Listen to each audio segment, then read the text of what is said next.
Hello बच्चों, let's see the question. The question is distinguish between vasopressin and oxytocin. तो यहाँ पे हमें दो हार्मोन के बीच में डिफरेंस बताना है, which is vasopressin and oxytocin.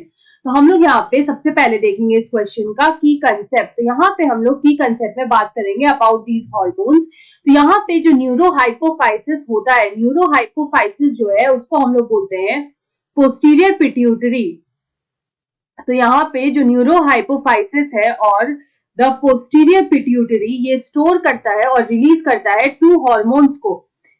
और the posterior pituitary it releases to hormones. तो यहाँ पे ये दो हॉर्मोन्स को रिलीज करता है और वो जो दो हॉर्मोन्स हैं they are oxytocin and vasopressin. They are vasopressin and they are oxytocin. तो यहाँ पे हम लोग दोनों ही हॉर्मोन्स जो है जो कि सेक्रीट होते हैं by they are release by neurohypophysis, उसके बीच में हम लोग यहाँ पे डिफरेंस देखेंगे. तो एक साइड में हम लोग यहाँ पे लिखेंगे vasopressin and one side we will write oxytocin. तो यहाँ पे इन दोनों के बीच में हमें डिफरेंस जो है वो यहाँ पे बताना है. तो एक एक करके हम लोग यहाँ पे डिफरेंस जो है वो नोट करेंगे. तो फर्स्ट डिफरेंस जो आता है कि जो वैसोप्रेसिन होता है वो एक तरह का वैसोकंस्ट्रिक्टर होता है. It is a vasoconstrictor. तो वैसोकंस्ट्रिक्टर होने का मतलब है कि यहाँ पे जो वेसल्स होते हैं उनको ये कंस्ट्रिक्ट करता है. तो हम लोग बोल सकते हैं दैट इट इज अ वैसोकंस्ट्रिक्टर. वहीं अगर ऑक्सीटोसिन की बात करें तो जो ऑक्सीटोसिन है वो होता है वैसोडाइलेटर.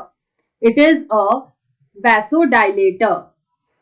मतलब ये जो वेसल्स होते हैं उसको डायलेट करता है. It is a vasodilator. उसके बाद अगर हम लोग सेकेंड पॉइंट ऑफ डिफरेंस देखें तो हम लोग बोल सकते हैं क्योंकि ये एक तरह का वैसोकंस्ट्रिक्टर है इसलिए हम लोग बोल सकते हैं that it tends to increase the blood pressure. तो ये क्या करेगा कि ब्लड प्रेशर को इंक्रीज कर देगा. It tends to increase the blood pressure.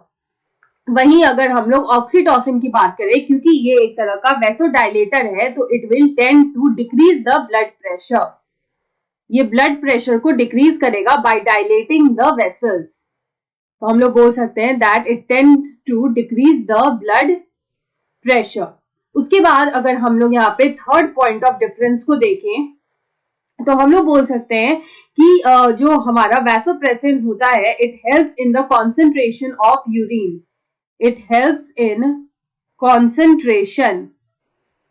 मतलब यूरिन का जो कॉन्सेंट्रेटेड फॉर्म होता है उसमें ये हेल्प करता है. तो हम लोग बोल सकते हैं that it helps in the concentration of the urine. Urine के कॉन्सेंट्रेशन में ये हेल्प करता है.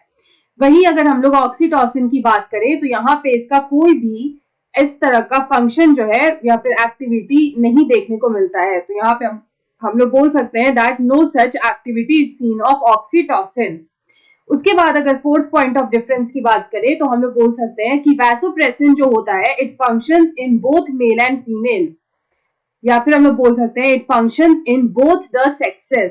दोनों ही सेक्सेस में इसका जो फंक्शन है वो हमें देखने को मिलता है. वहीं अगर हम लोग ऑक्सीटोसिन की बात करें तो इसका जो फंक्शन है वो हमें सिर्फ फीमेल्स में देखने को मिलता है. तो हम लोग बोल सकते हैं दैट टिल नाउ ऑक्सीटोसिन का जो फंक्शन है वो हमें सिर्फ फीमेल्स में ही देखने को मिला.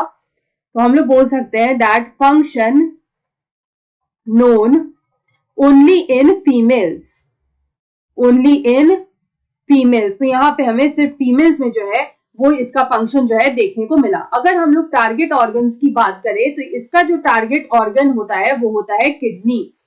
The target organ of vasopressin is kidney. वहीं अगर बात करें ऑक्सीटोसिन की तो इसका जो टारगेट ऑर्गन है वो होता है मैमरी ग्लैंड्स. मैमरी ग्लैंड्स का जो सेल्स होता है उनपे ये जो ऑक्सीटोसिन है वो एक्ट करता है. तो हम लोग बोल सकते हैं दैट इसका जो टारगेट ऑर्गन है इट इज मैमरी ग्लैंड. तो यहाँ पे इस तरह से हम लोग कुछ डिफरेंस जो है वो यहाँ पे देख सकते हैं between vasopressin and oxytocin. I hope you understood it well. Best of luck.